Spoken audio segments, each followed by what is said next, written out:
Jusqu'à présent, mon couple préféré, ça a toujours été Rumpelstiltskin et Belle, pour différentes raisons, parce que je trouvais que c'était un couple très intéressant qui reprenait le mythe de la Belle et la Bête de façon complètement originale, changée et créative, qui me plaisait beaucoup. Et pour la première fois depuis le début de la série, j'ai un problème avec ce couple. Le flashback est centré sur Belle et Rumpelstiltskin et se passe dans la période où elle était dans son château à le servir. Donc je sais pas, c'est là qu'on va découvrir qu'il y avait un espèce d'orgue géant qui travaillait pour lui et qui voulait le poignarder dans le dos parce qu'il aimait rester comme il est. Ou bien la fois où elle a recueilli un oiseau malade et que Rumpelstiltskin n'a pas beaucoup aimé ça. Je... Non, bizarrement, ce ne sont pas des scénarios aussi pourris auxquels on a droit. On a un scénario où Belle, donc au début, n'est vraiment pas contente de sa situation. Elle est assez attristée par ça. Mais malgré tout, elle garde un espèce de comportement optimiste et continue et lui fait un peu tête à Rumpelstiltskin malgré son comportement. Rumpelstiltskin qui est toujours j'aime beaucoup ce Rumpelstiltskin là, j'arrête pas de le dire, mais c'est toujours ce personnage très cabotin qui essaye tout le temps d'être léger, mais et qui veut vraiment le plus possible faire en sorte de ne pas faire paraître ses émotions dans cette couche de cabotinage, etc. Et à nouveau, l'acteur le fait très bien. J'arrête pas de le dire, mais vraiment je le pense. Euh, donc ouais, ils sont dans cette situation-là, mais un jour, un voleur qui porte un arc et du verre vient piquer une baguette magique à Rumpelstiltskin et se fait arrêter. Ce voleur qui, de par son accoutrement, est très évidemment Robin des Bois. Hein, je tiens à le dire parce que à 30 minutes de l'épisode, on nous sort son nom comme une espèce de grande révélation. Son nom est Robin des Bois. Voilà, j'avais deviné, vieux, c'était évident. Donc ouais, il n'y arrive pas, Robin des Bois, à voler la baguette magique et se fait capturer par Rumpelstiltskin, qui le torture un peu, mais Ben n'apprécie pas ça et décide de le libérer pendant qu'il n'est pas là. Ce qui ne plaît pas à Rumpelstiltskin, qui décide de le traquer en emmenant Belle avec lui pour avoir sa vengeance et le tuer parce que mine de rien il a fini par voler la baguette pendant qu'il s'est enfui. Et en le traquant, il tombe sur le shérif de Nottingham qui, au début, essaye de marchander ce qu'il sait par rapport à Robin des Bois en disant s'il vous plaît, laissez-moi un petit moment avec votre gueuse que je me la tape ». À peu près dans ces termes-là, hein, c'est pas quelqu'un de très fin, le personnage. Bon, il le prend pas très bien et il lui pique son poumon, je pense. Je sais pas très bien ce que c'était comme organe qui lui a enlevé du corps là par magie. Et on lui dit ok, voilà mon marché en fait. Tu me dis ce que tu sais et je te rends ça et tu crèves pas. C'est pas plus mal hein. Très bon moment ça, j'ai beaucoup aimé ce moment-là. Donc il sait que c'est Robin des Bois, il arrive à le retracer après ça, mais il finit par voir qu'en fait il avait piqué cette baguette magique pour soigner Marianne qui donc était malade de je ne sais quoi. Peut-être qu'on aura un flashback qui expliquera ça plus en détail. Je serais bien content, je sais pas, Robin des Bois pourrait très bien s'incorporer dans l'histoire. J'espère que c'est pas juste un perso one shot qui reviendra pas. Ce serait cool d'avoir un ou deux épisodes futurs où on se centre un peu sur lui, ce serait cool. Mais bon, donc il voit qu'il a fait ça pour sauver Marianne et qu'en plus Marianne est enceinte et il essaye très maladroitement de sauver la face en manquant son tir avec son arc, alors que bon, c'est un arc magique, il pouvait facilement le toucher sans problème, et en disant bon, c'est bon, ça n'en vaut plus la peine, c'est bon, laisse tomber, en essayant vraiment de cacher à nouveau ce qu'il ressent, le parallèle qu'il fait avec lui, parce que voilà, il avait pas, s'il s'est estropié à la base, c'était pour pas laisser son fils sans père, et là il se rend compte que s'il tue Robin des Bois par vengeance, il va laisser le futur enfant qui va naître sans père. Voilà, ça le touche beaucoup, et c'est suite à ça que Belle finira par avoir une légère attirance pour lui et s'approcher de lui dans le flashback donc on aura une scène similaire à ce qu'on avait déjà vu avant où lui offre entre guillemets la bibliothèque en lui disant ouais, je veux que vous me nettoyiez ça à nouveau hein, sans vouloir faire transparaître ce qu'il ressent vraiment et où Belle finit vraiment par avoir une vraie attirance pour lui. Très beau moment pour mettre en avant la relation Belle-Rumpelstiltskin. C'est à nouveau, c'est un peu comme pour le flashback de l'épisode 15, oui, de l'épisode 15 où on découvrait que pourquoi la vie de la mère de Blanche-Neige et comment il vivait juste avant que sa mère ne meure. C'était dispensable, mais c'était fait correctement, très joliment, j'ai envie de dire, pour Belle et Rumpelstiltskin. Un moment très touchant. Le problème que je vais avoir avec ces deux-là, ce n'est pas du tout dans le flashback, c'est dans ce qui se passe dans notre monde de maintenant. Dans notre monde de maintenant, donc, Belle et Rumpelstiltskin discutent un petit peu alors qu'elle est encore à l'hôpital après tout ce temps et ils se mettent d'accord pour essayer de chercher ensemble un moyen de lui faire récupérer ses souvenirs. Mais Regina a décidé de faire chier tout le monde maintenant alors que personne ne la garde sous surveillance ou quoi que ce soit. J'adore ce truc, on la laisse faire absolument tout ce qu'elle veut sans se mettre même en garde ou quoi que ce soit contre ce qu'elle pourrait faire en disant ok, elle va continuer sa vie, très bien. Je veux dire, c'est même pas le fait ok, elle n'en vaut plus la peine ou quoi que ce soit, elle a encore ses pouvoirs magiques, elle fait clairement démonstration de rancœur, etc. On va la laisser vivre sa vie, il n'y a pas de problème. Je trouve que ce personnage est relativement mal géré à pas mal de points à ce niveau-là. Donc, Regina qui en veut à Rumpelstiltskin pour ce qui s'est passé avec sa mère Cora, ouais, elle va popper, ouais, ça va lui rester dans le crâne un bon moment ce truc-là, je sens. Elle décide de se venger de lui en donnant à Belle les faux souvenirs de sa vie d'ici.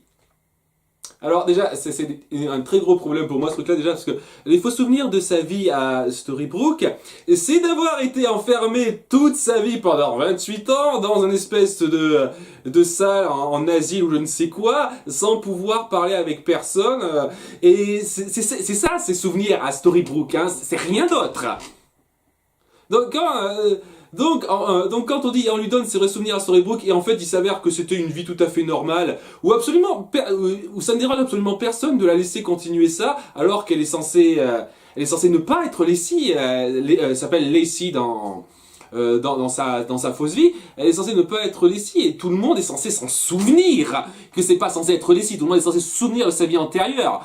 Déjà, ça me pose un gros problème. Autre gros problème que ça me pose, quand Hatchoum ou Dormer, il me semble que c'est Hatchoum, oui. Quand Hatchoum a passé la limite de la ville, au début de la saison 2, il avait perdu ses souvenirs du monde des contes de fées. Mais il se souvenait très bien de ce qu'il avait vécu à Storybrooke.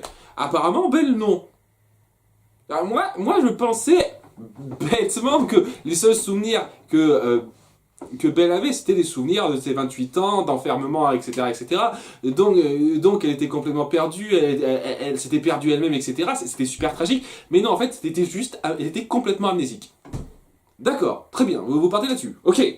Et au final, donc, sa vraie vie, c'est celle de Lacey, donc une espèce de pilier de bar, très légèrement brut de décoffrage, qui aime se saouler la gueule, et qui aime passer du bon temps assez facilement, apparemment. Donc ouais, Rumpelstiltskin est très contrarié de ça, parce que c'est pas du tout la Belle qu'il a connue, hein, et là non plus, c'est pas du tout la Belle qu'on a connue nous non plus, hein. J'ai envie de dire que ça me pose légèrement problème, ça aussi, puisque on retrouvait quand même le comportement du prince charmant et de Blanche-Neige dans David Nolan et dans Marie-Margaret. On retrouvait en partie ce comportement-là. Bien entendu, c'était caché avec leur fausse histoire, mais on retrouvait en partie ce comportement-là.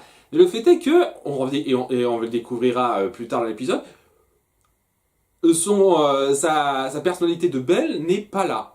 Ou alors sa personnalité de Belle, c'était un truc qu'elle s'était forcée toute sa vie, c'est de la connerie ça. Ouais, non mais vous allez voir, je suis vraiment pas fan de ce développement-là. Donc, selon les conseils du prince charmant, Rumpelstiltskin décide donc de l'aborder de façon à ce qu'elle puisse naturellement éprouver une attirance pour lui et que le baiser d'amour sincère finisse par marcher au bout d'un moment. Ok, et donc il essaye d'y aller en étant gentil, en se montrant aimable, chic, etc. Mais ça ne marche pas. Au contraire, ça la gave plus qu'autre chose, Lacey maintenant, et au final elle préfère s'envoyer en l'air dans un coin de ruelle avec le type qui était le shérif de Nottingham, justement. Voilà, hein, histoire de faire le petit parallèle avec le flashback. Et bien entendu, Rumpelstiltskin le prend mal, et laisse lui dire ah je suis désolé, cette personne-là, elle me gonfle, hein, tu m'intéresses pas du tout. Et c'est à ce moment-là que je me dis ok, ça m'énerve bien du tout, ça m'énerve bien cette façon que vous avez choisi de faire progresser ce couple-là. Mais alors là, c'est le pire moment, il arrive maintenant. Donc Rumpelstiltskin, qui a essayé de faire de son mieux pour se montrer gentil, etc., en a marre, et lorsqu'il voit le shérif de Nottingham lui dire « Ah, vous êtes pas ensemble, sans rancune ?» il décide de dire « Ok, c'est quoi? Je vais te péter la gueule. » Voilà, j'en ai marre d'être gentil. Et c'est à ce moment-là que Lacey arrive et qu'elle se dit « Ah, mais en fait, c'est vrai, tout ce qu'on disait comme toi, t'es une ordure. » Je dis « Ouais. Oh, je trouve ça excitant, je veux être avec toi. » D'accord, viens avec moi, chérie. Putain de merde. Je vois ce que vous avez voulu faire avec ça. Vous avez voulu inverser le concept du couple Belle-Rumpelstiltskin en faisant de Belle au début une femme qui arrive à faire ressortir le bon côté chez Rumpelstiltskin. Cette fois, vous en faites une espèce d'effet miroir qui va plutôt faire ressortir le mauvais côté parce qu'elle sera excitée par ce mauvais côté-là. Mais ça colle pas du tout avec tout ce qu'on a vu avant. Toute cette histoire entre Belle et Rumpelstiltskin ne colle pas du tout avec tout ce qui a été instauré avant et ça me gonfle parce que voilà, on est censé garder un certain comportement, une certaine émotion de ce qu'on avait vécu avant.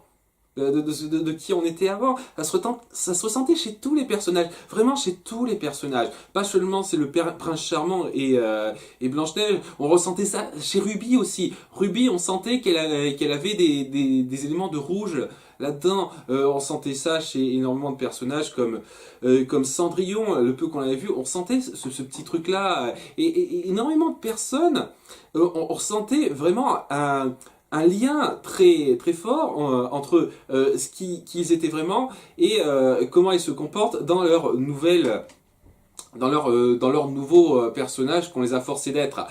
Ça, c'est juste le total opposé de ce qui était Belle.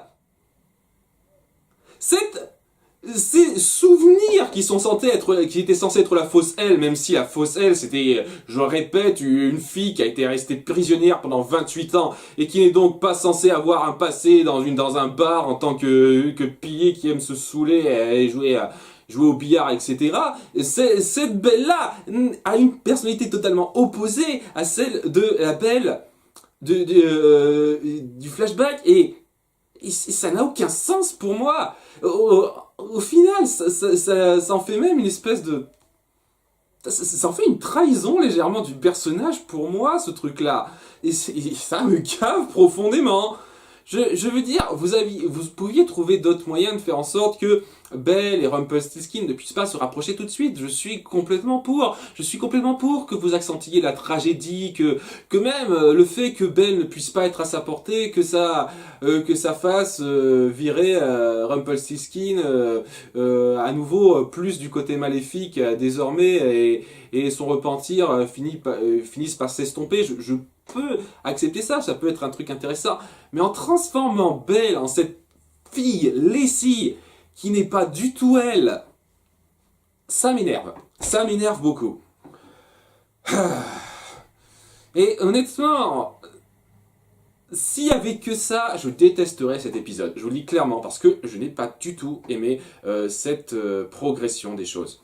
Là, mine de rien, ça arrive à être sauvé d'une part par le flashback qui était très beau en soi, et par les petits trucs qui sont instaurés dans l'épisode. Le premier truc sympa, c'est que la récolte des haricots magiques commence à apporter ses fruits et très bientôt ils vont pouvoir avoir la possibilité de retourner dans le monde des contes de fées. D'ailleurs, Blanche-Neige, pour voir ça un peu comme son repentir, décide de se dire ok, essayer de vivre ma vie là, pépère, etc. C'est pas comme ça que je vais me racheter. Il faut que je retourne au monde des contes de fées pour le reconquérir, arranger les choses. Très bon développement, j'ai beaucoup aimé ça. Voilà, on revoit un petit peu le Hurley Anton et les autres nains, c'est toujours sympathique. Et aussi, on voit que Regina, à nouveau, qui n'est surveillée par personne, a fini par retrouver la trace de ça. Et donc, en découvrant que les haricots magiques sont en train de pousser, elle sourit en ayant une espèce de plan machiavélique, à nouveau, hein, un genre de développement que je vois très bien pour quelqu'un qui va se repentir et devenir gentil plus tard. Et je... Ok, en fait, Regina, je suis... Il y a cette espèce de truc qu'on ressent chez Regina, légèrement pitoyable, de personne qui tient absolument à ce que tout le monde soit aussi récupérable qu'elle et ils doivent souffrir comme elle en fait. C'est c'est plutôt intéressant. À nouveau, je le répète une 50e fois, c'est pas ça qui donne quelqu'un que je suis impatient de voir se réhabiliter. Mais voilà, ça amène des trucs intéressants, ce truc-là. Et avec Blanche-Neige et le Prince Charmant, et avec Regina qui peuvent devenir très intéressants pour la suite. Autre petit truc qui m'a plu, c'est nos deux comploteurs, Tamara et Owen, qui commencent un petit peu à comploter dans leur coin de façon légèrement cryptique, c'est-à-dire qu'est-ce qu'ils veulent exactement faire. Bon, ils veulent déjà retrouver le père d'Owen, c'est très logique, mais ils essayent de pointer où sont les grandes zones de magie exactement, et on se demande exactement ce qu'ils veulent en faire. C'est très intéressant, ça me tient un petit suspense là, qui m'agrippe bien. Et en plus de ça, Tamara a pris le capitaine Crochet, Killian Jones, avec elle, donc de force, hein, il est attaché, etc., pour pouvoir l'utiliser. À nouveau, là, je suis intéressé. Qu'est-ce qu'elle compte en faire? Intéressant, très intéressant. Pas mal de trucs intéressants qui sont amorcés là. C'est clairement pas un grand épisode et c'est vraiment... C'est la première fois où un épisode centré sur Rumpelstiltskin me gave à ce niveau-là, quoi. Parce que depuis le début, j'ai toujours trouvé qu'il les gérait plutôt bien, ces épisodes. Mais là, non. Ah. Cela étant, oui, le reste compense. Donc, ça va. J'espère que ce délire avec Rumpelstiltskin qui décide de se lâcher complètement parce que Lacey est une garce qui aime les bad boys ne sera pas trop exploité et que ça finira par se régler. J'espère. Vraiment. Quoi qu'il en soit, à très bientôt pour l'épisode suivant. Ciao!